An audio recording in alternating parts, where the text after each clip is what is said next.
Happy Monday, everyone. This is the Mondays again. I'm the CDH Dad, and the CDH Warrior. We welcome you back to Mondays on Mondays. Just the first disclaimer is that we are not medical professionals, we are not psychologists, we're not therapists. We are a family that has spent almost 3 decades dealing with children with special health needs and conditions and having to deal with those. My son was congenital diaphragmatic hernia, multiple surgeries and treatments and issues into adolescence that we had to deal with. My daughter ended up with a condition which required a bone marrow transplant, and going through the conditions there, chemo, radiation, and then the aftermath, graft versus host disease, and the concerns that we deal with from that. So over a period of, as I said, almost 3 decades, we've gone through a lot of different aspects of how to deal with children and life, and going through childhood, adolescence, teenage, and into adulthood, and what kind of conditions come up and what kind of items come up. So part of the reason we have this discussion is to open a forum so other people can kind of listen to our experience and also add some input into that. In today's topic, what we're really looking at is how do we communicate the medical history and the conditions involved with the child, or the child communicating that to friends, co-workers, those type of situations as life continues. What do you tell? What do you not tell? Who do you tell? Those type things. So that's going to be the general topic that we're going to have for today. So with that in mind, let's roll the title.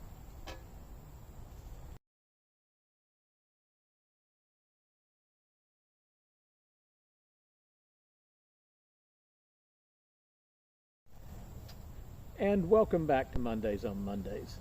As I said, the topic today is how do you communicate items with your child or your health conditions to friends, co-workers, relationships, employers, those type things. And in our discussions we've had on this, I was kind of going back to some of the historical items that we've had to go through. Yeah. And some of this goes into trying to explain in simple terms. I mean, in school settings, you kind of go through a formalized process. An IEP you're discussing with that. We kind of went through some of that in the last couple of sessions we've had. Yeah. And how to deal with that. But then you've got other situations that are not in those formal type conditions. I know we had an issue with my son when we went to church, and he was still in the early recovery phases after we'd just gotten home. And you know, you're bringing your child in a stroller. People don't necessarily see all the things.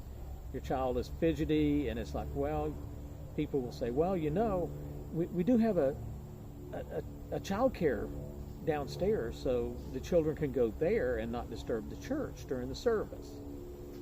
The difficulty is if you've got a child that's on oxygen, monitors, kangaroo pumps, central lines, systems like that, your regular child care systems and the persons that are working in that are not necessarily going to understand and be familiar with that. So that's going to take time to develop into that to where you feel comfortable with how do you deal with explaining your child's health situation to people who really may not be able to understand or may not want to understand that type of situation, and how do you deal with others when you're going through these type things. So sometimes that's an issue. With my daughter's condition, as part of the graft versus host and the period of time for engraftment where you're trying to avoid the body rejecting the bone marrow transplant, she actually had to be on thalidomide. And most people are not going to be familiar with thalidomide. It was basically banned back in the 1960s. It was used as an anti-nausea for pregnant females, and then they found out that it caused birth defects. It is still used in some special treatments, but in the case that we had, you know, there are times that as parents you still need to be able to get away and do some things. And I know I had mainly there were some social items, but also some work-related items where my wife and I had to go to evening functions. So we were going to have to find babysitters. And that's a special case when you have to meet with the babysitter and their parents and talk beforehand about the fact that they're going to have to give your child a dose of thalidomide. And the recommendation on that is, even though the babysitter is not necessarily going to ingest any of the thalidomide or anything like that, but because of the controls on that, you have to let them know that they have to avoid being pregnant for at least 6 months to a year after they have administered the thalidomide, just to avoid the potential for birth defects. And that's a difficult situation. It's not the typical type thing that you expect to be talking with a 16-year-old. Yeah. In our case, we were fortunate because we utilized the daughters of the music minister at the church we attended. So we were able to have a very good, frank discussion about what we needed to do. Yeah. But those are the type of things that you have to discuss, and this was more of a parent dealing in this, and how do you discuss those things. The same type thing is when you're going into other activities with your child. You know, my daughter was in dance, my son was in scouts. You know, they've been involved in a lot of different activities. And these are things where, you know, with my son, he didn't necessarily have to have it, but there were times that we had an emergency medicine in case he had a seizure or some problems like that. Yeah. And we had to discuss with his scout leaders what was necessary, what to do, how to do that, and feel comfortable with that. Yeah. Fortunately, we had some leaders that we felt comfortable with that. It's also one, I went along on a lot of the outings so that way we helped cover that aspect of it as we needed to. Yeah. But I know at one point in time you went away for summer camp. You were gone for a week, but we had a good friend who went along on that trip that we felt comfortable with dealing with that. So these are the things you have to go through. With my daughter with dance and some of the aspects like that is letting the teacher know these are things you need to be concerned about and you need to be able to deal with. Yeah.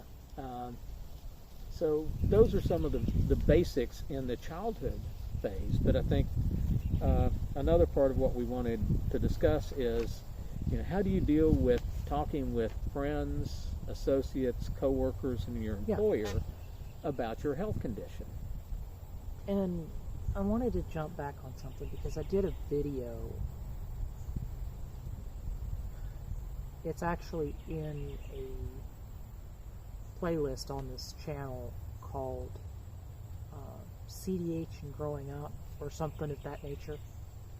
And it's basically how to explain to your child about how to explain to others what they've been through. And it's from the child's perspective. And it becomes difficult because it's not most people are not familiar with congenital diaphragmatic hernia or aplastic anemia or stem cell transplants or graft versus host disease and things like that. So it's not a standard area of knowledge. So the child has to understand that they can talk about this with people, but most people are not going to have the understanding that they would in the discussions they have with their family about these things, because I know we've been fairly frank about the health issues and all of these things as we go forward. So, you know, this is where we talk about some of these long-term relationship and aspects of what goes on. But it's one, as you get into some of these things, I put some just key talking points that we need to look at is, first of all, you need to know the legal aspects of what is required, what's not required, and what controls are in place. You've got HIPAA laws, you've got ADA laws, Americans with Disability Act, you've got FMLA, Family Medical Leave Acts. Some of these things that are in place now, I know when you were young, these were not, most of this was not in place. It was just becoming in ADA place. was in its infancy, yeah, and the rest of it was non-existent. Right. So I was fortunate that I had employers that I could talk with and kind of go through some of the details, and we could kind of work some of this stuff out and how to deal with some of these things. But as a survivor of these conditions and going into an adulthood, what do you need to tell your employer? What do you not need to tell your employer? Those are things that come into play, and those are things you need to look at. HIPAA laws, basically, the employer is not supposed to let anyone know about your medical history and things like that. Yeah. Part of this is, what do you need to tell your employer about your medical background? Yeah. And that's really where it fits into the ADA and the FMLA. Yeah. Is, do you have any conditions that are going to need some type of consideration from your employer? Yeah. Those are things you need to let them know, just so that they can be prepared for that type of situation.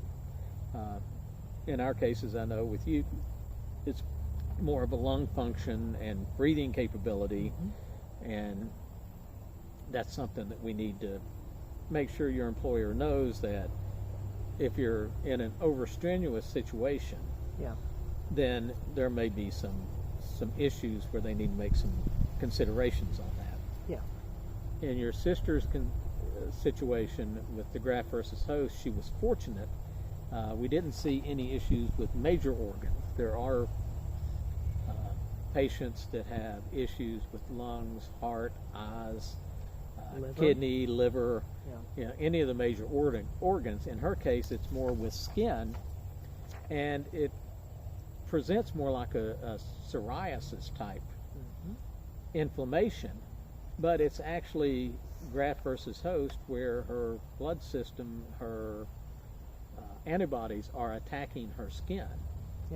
And she had to talk with her employer about that she needed special gloves and considerations when she was going to be working around cleaners and things like that, since she worked in food service. So there are some things that have to be discussed with your employer. But for the most part, you don't really need to talk with your employer about, when I was 6 months old, I had this procedure. Those may be something you just in general conversation with friends and coworkers as you're sitting sometime. You may compare some of these things, but those are not things that need to be done. One of the things I looked at is, when you start discussing these issues, and again, with your employer, but also if you're discussing them with friends and coworkers, try to be concise and use the medical definitions of things.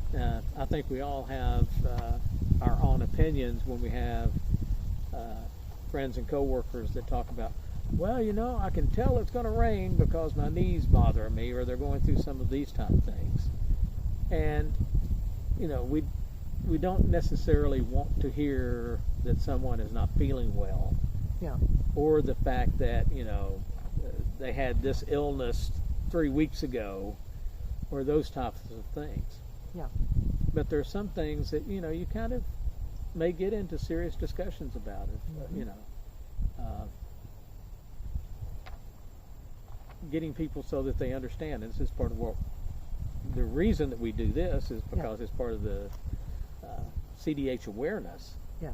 Is many people do not know about congenital diaphragmatic hernia. So part of this is letting people know that. But if you say CDH, then you have to kind of explain some of the basis of what that condition is and where it comes from. The other is if you're talking with people about your medical condition and some of the things that you feel that they need to be aware of, is be confident and discuss the solutions about what that is. Yeah. I know you've had to talk with yours about reactions to cleaning solutions, respiratory issues involved with that, respiratory issues involved in some of those things. But some of this you've discussed with them is, okay, can I do this? Can I have a mask? You know, what can I do here? With my daughter, it was a matter of, you know, can I get gloves that fit? And she's a small girl, so they had to get special small gloves that would fit her hands, and they had to kind of keep them the same way so they didn't get misplaced, and other people didn't use them. But this is where you don't just say, I've got a condition and you need to do something about it. You need to also offer solutions. It's a balance of, okay, this is what I think would help me do my job and help me do what I need to do. It's not a point of, well, I'm using this as an excuse not to do my job. Yeah. But that's also a matter of, if you're dealing with friends or coworkers, is just kind of explaining, okay, these are things that I can't do or I have difficulty with, and I just want you to be aware that this may be a problem. And this also kind of gets into that balance of, you know, what is the HIPAA regulations and what can be done. Yeah. And part of the thing with the HIPAA regulations, and I say this because I've spent quite a bit of my time dealing with things as a manager, and from the manager's point of view, is there are a lot of medical issues that you have to figure out. How do you discuss that with your employer and your coworkers? Yeah. How much information do you want them to be aware of? Because there are HIPAA rules. The managers have probably been trained in those, but how well they adhere to those is a different story. Your coworkers are not necessarily aware of HIPAA rules, so gossip goes around and those type of things, and where does that fit in? So, you know, you've got to kind of work on developing flexibility and trust with people about what you discuss on your medical history, what they need to know, and how you go about discussing those items. Yeah. Some of the items that I know I've had to deal with from the management standpoint is pregnancy. You know, employee becomes pregnant. When do they need to let their employer know that? When do they need to let people know that? When do you need to let your friends know about pregnancy? Yeah. And, you know, this is a touchy subject because, you know, most families, you know, father and mother are very happy. Oh, we're going to have a child. You know, we're 2.5 months pregnant. But there's a lot of cases where there's the pregnancy terminates early. And in that case, you know, do you want too many people knowing about your pregnancy before the 3 or 4 month stage when you know that it may have better viability? So those are the type of things that, you know, as an employer, it's like, yeah, I need to know some of these things, but not. I've been in a position where we had to deal with exposure to chemicals with employees. So in that case, we asked the employees to let us know as soon as possible if they were pregnant, because we did not want them exposed to chemicals in the workplace that could cause problems. So it's got to be in that flexibility and trust that you have with people, with your friends, with your coworkers, with your employer. Mental health problems, and I know that's a touchy subject for a lot of people, but what do you say? What can you say? What do you not say? How do you deal with that? We went through this a lot over the last several years with COVID. And how do you relate this? Because employees had to let us know, oh, I've got COVID, I can't come to work. But then how, as an employer, do you let people who have worked with that person know that they may have been exposed without violating the HIPAA regulations and those type of things? I know when we were dealing with this, I know pretty much every time a positive test came back, there was and it's sad that I actually know this. Every single time a positive test came back, we got an email from corporate. From corporate and from the store itself, that there was a positive test in your store. We do not believe you have been exposed to this person. There is no, I had one that is like, there's no possibility you've worked with this person. It's like, and you know this how? Yeah, that's a little bit going too far, but I know a cousin just recently in her job had a coworker who tested positive for COVID, and she had spent 2 days previously working very closely with that person. Was sick. Yeah. So then she had to be very cautious afterwards. But it's that gray area of having to let people know, well, you may have been exposed to COVID. We need to make you aware of this. There's going to be gossip. There's going to be those things. But yeah, it's that gray area of you need to let people know that they may have been exposed to a medical condition. Yeah.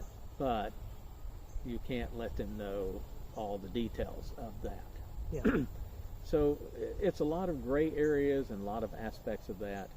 But part of what we wanted to bring up is, as parents, how do you deal with that with your children and the circle that they deal with as they're growing up and developing?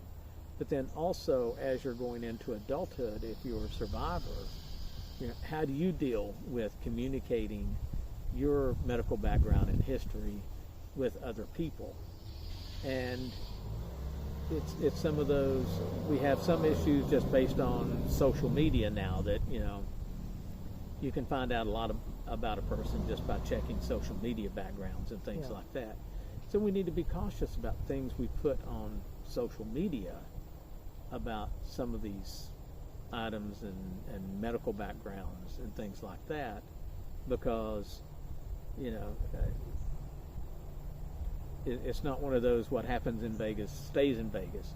What goes on Facebook, everybody sees. Mm-hmm. So you've got to be cautious about how those things are discussed and communicated. So that's really the topic that we wanted to have. I know that you've done one more on the social aspects of in dealing with friends and relationships of, how do you communicate these type things? Well, I'm currently doing a series that is, how do you tell a spouse that you've been through CDH or been through a major health problem? Right. And when. And fortunately, I think you're dealing with some that are now at childbearing stages. Yeah. And how do they know? How do they communicate? Yeah. How do they deal with this? Because there may be some genetic aspects that have to be dealt with. Or there may be some physical aspects, if it's a female, that could come into play. So those are the things that need to be discussed somewhere. Yeah. But that's one that you have to kind of determine what works best for you and how can you best communicate that with the people you need to communicate that with.